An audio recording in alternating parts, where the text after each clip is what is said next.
Mbretëresha Maksima e Hollandës tërhoqi vëmendjen dhe admirimin e të gjithëve në samitin e NATO-s, që u mbajt në Hag me paraqitjen e saj elegante dhe zgjedhjen e guximshme të ngjyrës së veshjes.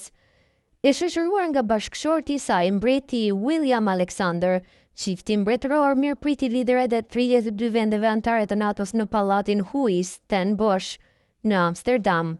Në mesin e të ftuarve ishin presidenti i SBA Donald Trump, presidenti francez Emmanuel Macron dhe kryeministra nga vendet e tjera të botës, mes të cilëve dhe kryeministri shqiptar Edi Rama.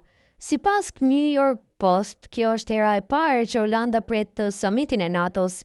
Mbretëresha me origjinë argjentinase dhe i njohur për ndjeshmërinë e saj ndaj stilit, kishte zgjedhur një jumpsuit në ngjyrë jeshile të hapur nga Nathan Couture.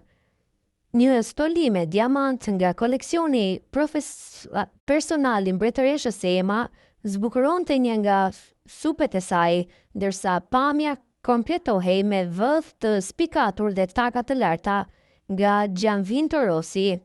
Në krah të çiftit mbretëror ishte edhe vajza e tyre 21 vjeçare dhe trashëgimtarja e fronit, princesha Catherine Amalia. Në paraqitjen e saj të parë publike pas një aksidenti gjatë kalirimit, ajo kishte zgjedhur një fustan të gjatë të zi nga Ralph Lauren.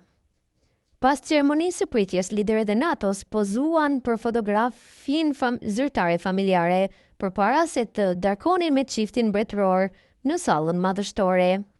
Vlen të theksohet se që prej vitit 2019, Huis ten Bosch është rezidenca zyrtare e familjes mbretërore holandeze. Pallati daton që nga viti 1645, por ka kaluar në një proces tërësor rinovimi pas largimit të ish mbretëreshës Beatrix në vitin 2014, siç raporton Dutch News.